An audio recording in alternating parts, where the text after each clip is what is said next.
শ্রোতা বন্ধুরা, পঞ্চম পর্বে আপনারা জানতে পারবেন আরও একজন বীরাঙ্গনার কথা। এগুলো লিখেছেন নীলিমা ইব্রাহিম।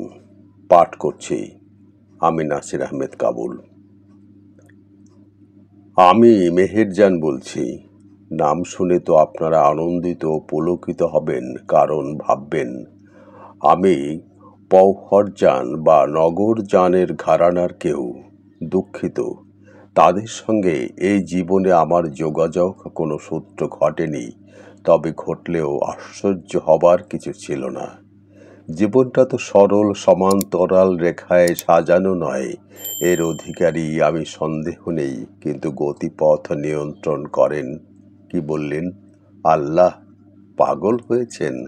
বাঙালি মেয়ের জীবন পরিচালিত হবে আল্লাহর নির্দেশে। তাহলে এদেশের মৌলভী মওলানারা তো বেকার হয়ে থাকবেন, আর রাজনীতিবিদরাই বা চেঁচাবেন কি উপলক্ষ করে? না, এসব আমার নিজস্ব মতামত, অভিযোগের বাধা আঁটি নয়। আমি নিজে সচেতন ও দৃঢ় বিশ্বাসী যে আমি একজন বীরাঙ্গনা। আমার রাষ্ট্র আমাকে স্বীকৃতি দিয়েছে।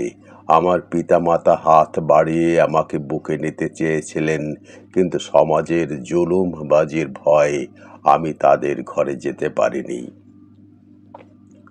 তবে আপনারা বিশ্বাস করতে পারেন, আপনাদের দৃষ্টিতে আমি বীরাঙ্গনা না হলেও নিঃসন্দেহে বীরাঙ্গনা নই। একথা মর্মে মর্মে উপলব্ধি করেছি যে সব কিছুর উপরে আমি একজন অঙ্গনা। পুরুষের লালাসিক্ত জান্তব দৃষ্টি আমি দেখেছি, ভর্ৎসনা অত্যাচার সয়েছি, আর তাতেই জীবনের দীর্ঘ 8 মাস আমি প্রতি মুহূর্তে অনুভব করেছি, উপলব্ধি করেছি আমি অঙ্গনা। এই বা কম কি? নারী জন্ম তো কম কথা নয়। আমরা জীবন সৃষ্টি করতে পারি, স্তন্যদানের ক্ষমতা আমাদের আছে। 10 মাস গর্ভে ধারণের পরও লালন পালনের দায়িত্ব আমাদের। আমিও তাই এক সন্তানের জননী।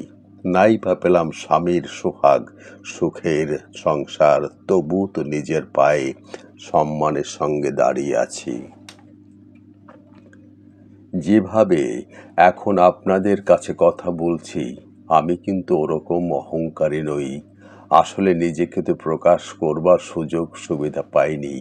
মাথাটা নিচু করেই সবার দৃষ্টির বাঁচিয়ে সংসারের ন্যূনতম স্থান অধিকার করেই কোনো মতে টিকেছিলাম। কিন্তু আমার মাতৃতুল্য এক মহিলার মুখে শুনলাম আমি একজন মহীয়সী নারী।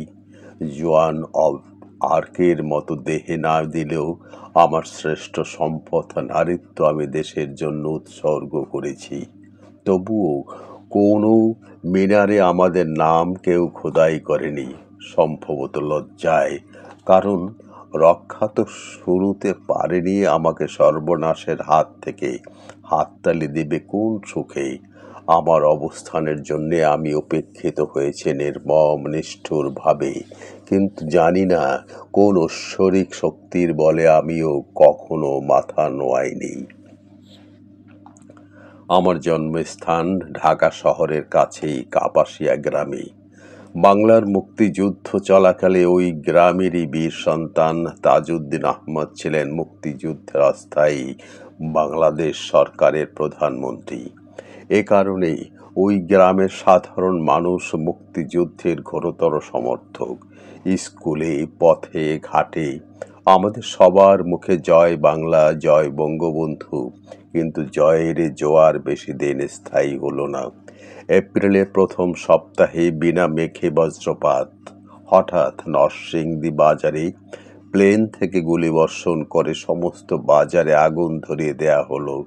আমার বাবার ছোট্ট একটি দোকান ছিল ওই বাজারে। বাবা দর্জির কাজ করতেন, সঙ্গে ছিলেন 2 জন সহকর্মী।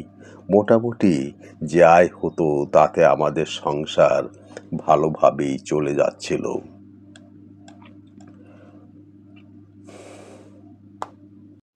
আমরা 4 ভাই বোন সকলেই পড়াশোনা করছিলাম।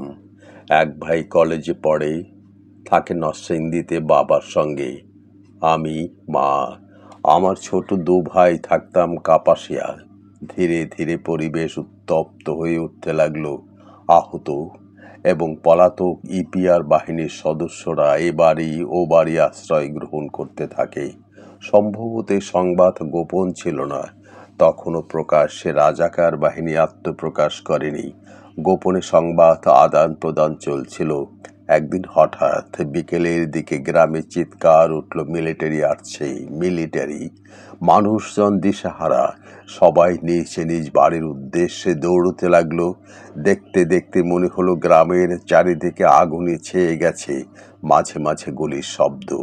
বাবা ও বড় ভাই নরসিংদীতে ওই আধা পোড়া দোকানের মেরামতের কাজে ব্যস্ত। বাড়িতে আমি, মা ও ছোট দুই ভাই লালু আর মিলু। লালু গিয়েছে স্কুলের মাঠে ফুটবল খেলা দেখতে, এখনো ফেরেনি। মা ঘর বার করছেন।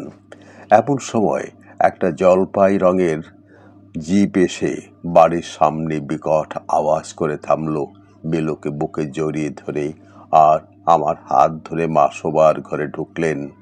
কি যেন বাংলায় বলছে, হসাব এই দেহি মেহেরজান গো বাড়ি, বহুত খুব সুরত লেরকি।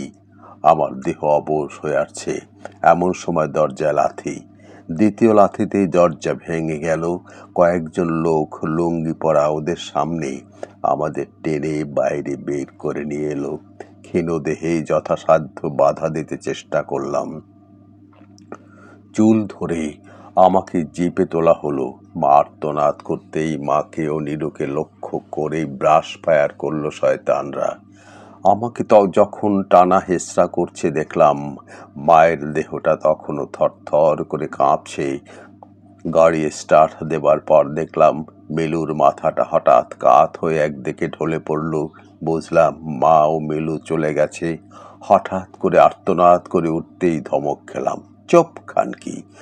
বোবা হয়ে গেলাম। আমাকে ওই সম্বোধন করলো কি করে?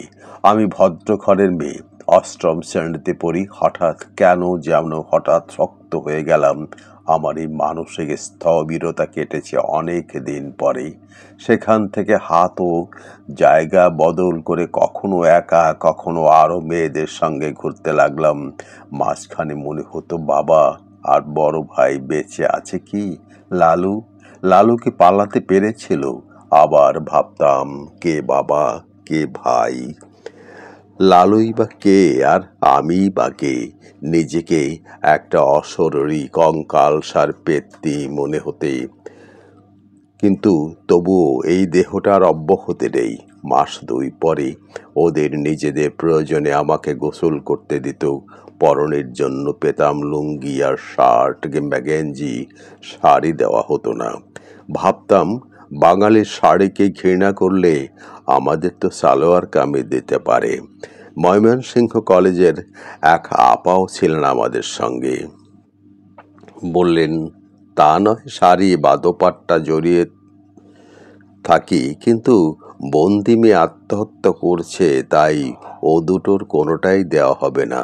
তাছাড়া আমরা তো পোষা প্রাণী, ইচ্ছে হলে একদিন হয়তো এই লুঙ্গি শার্টও দেবে না। আপা নির্বিকার ভাবে কথাগুলো বললেন, দৃষ্টি উপরের দিকেই, অর্থাৎ চাঁদের দিকেই। উনি বেশিরভাগ সময় একা একা উপরের দিকে তাকিয়ে থাকতেন। মনে হতো যেন বাইরের আলো দেখবার জন্য চিত্র খুঁজছেন। কদিন পর আপা অসুস্থ হয়ে শুয়ে থাকতো। একা শাড়ি পরিয়ে বাইরে নিয়ে যাওয়া হলো ডাক্তার দেখাবার জন্য। আপা আর ফিরল না। ভাবলাম আপা বুঝি মুক্তি পেয়েছে অথবা হাসপাতালে আছেন, কিন্তু না। আমাদের এখানে এক বুড়ি মতো জমাদারনি ছিল, বলল আপা গর্ভবতী হয়েছিল, তাই ওকে মেরে ফেলা হয়েছে। ভয় সমস্ত দেহটা কাঠ হয়ে গেল। এতে আপার অপরাধ কোথায়? আল্লাহ, কি মুসিবত তুমি আমাদের ফেললে! কি অপরাধ করেছি? কেন এই জানটা তুমি দিয়ে নিচ্ছ না? এখানেই তো চিন্তা থেমে যেত। কেন জানি না, মরবার কথা ভাবতাম না। ভাবতাম দেশ স্বাধীন হবে, আবার বাড়ি ফিরে যাব। বাবা মা বড় ভাই লালু মিলু, আবার আমরা হাসবো খেলবো গল্প করব। কিন্তু আমি যে মাকে আর মিলুকে মরতে দেখে এসেছি, কিন্তু এখন তো এমনও তো হতে পারে মিলিটারি গ্রাম থেকে চলে গেলে মাকে আর মিলুকে গ্রামের লোক বাঁচিয়ে তুলেছে, বাবাকে খবর দিয়েছে।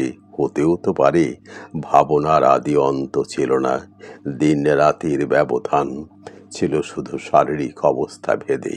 প্রথম রাত্রি যেত পশুদের অত্যাচারী, বাকি রাত দুঃখ কষ্ট মর্মপ্রিমা। দেহের যন্ত্রণায় সব নিয়ে কত ডেকেছি আল্লাহকে, হয়তোবা সে ডাক তিনি শুনেছেন, না হলে আজও বেঁচে আছি কি করে।